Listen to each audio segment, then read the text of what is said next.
Shri John Sebastian, താങ്കൾ മുൻ കേരള കോൺഗ്രസ് നേതാവാണ്. താങ്കൾക്ക് പാർട്ടി അടുത്തറിയാം.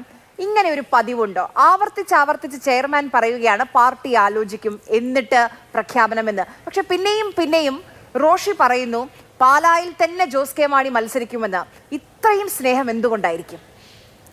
ബഹുമാനായ കെ എം മാണിയുടെ രാഷ്ട്രീയ കൗടല്യം ജോസ് കെ മാണിയേക്കാൾ കൂടുതലുള്ളത് റോഷിക്കാണെന്ന് ഞങ്ങൾക്ക് ഒരിക്കൽ കൂടി ബോധ്യമായിരിക്കുകയാണ്. എനിക്ക് മുമ്പ് സംസാരിച്ച പിടിപാറ സൂചിപ്പിച്ചതുപോലെ ഒരിക്കൽ കൂടി മത്സരിച്ച് തോക്കുക എന്നത് ജോസ് കെ മാണിയെ സംബന്ധിച്ച് അദ്ദേഹം രാഷ്ട്രീയ വനവാസത്തിലേക്ക് പോകുന്നതിന് തുല്യമാണ്. കഴിഞ്ഞ തെരഞ്ഞെടുപ്പിൽ മാണി സി കാപ്പൻ പരാജയപ്പെട്ടു. ഈ തെരഞ്ഞെടുപ്പിൽ ഞാൻ മനസ്സിലാക്കിയിടത്തോളം പാലായിൽ വീണ്ടും ജയിക്കാൻ പോകുന്നത് മാണി സി കാപ്പൻ തന്നെയാണ്. അപ്പം മാണി സി കാപ്പൻ ഒരിക്കൽ കൂടി പരാജയപ്പെട്ടാൽ പിന്നെ താങ്കൾ ഉറപ്പിച്ചോ മാണി സി കാപ്പൻ ജയിക്കുന്നു? അവിടുത്തെ രാഷ്ട്രീയ സാഹചര്യം അതാണ്. ഏതായാലും പൊതുവെ ആളുകൾ പറയുന്ന യു.ഡി.എഫിന് അനുകൂലമായ ഒരു രാഷ്ട്രീയ കാലാവസ്ഥയാണ് വോട്ട് സ്പ്ലിറ്റ് ആയി പോകുന്നുള്ളത്. അങ്ങനെ ഒരു ആലോചന പോലും ഇല്ല.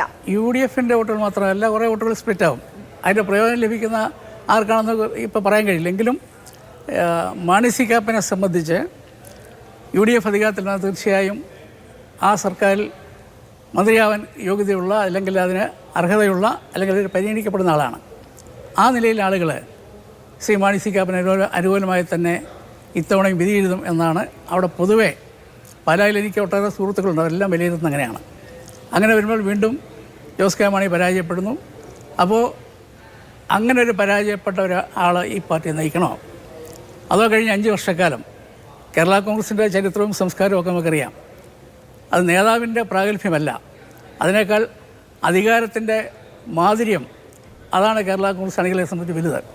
ആ മാധുര്യം എന്ന് പറഞ്ഞ ആളുകളൊക്കെ തീർച്ചയായും ജോസ് കെ മാണിക്ക് പകരം റോഷി തന്നെ പാർട്ടിയെ നയിക്കട്ടെ എന്നുള്ള നിലയിലേക്ക് വരും നാളിൽ വരും. ആ ഒരു കാഴ്ചപ്പാടാണ് റോഷിയെ സംബന്ധിച്ച് വീണ്ടും ജോസ് കെ മാണിയെ മത്സരിപ്പിക്കാൻ പ്രേരിപ്പിക്കുന്ന പ്രധാനപ്പെട്ട ഘടകം എന്ന് തന്നെയാണ് ഞാൻ കരുതുന്നത്.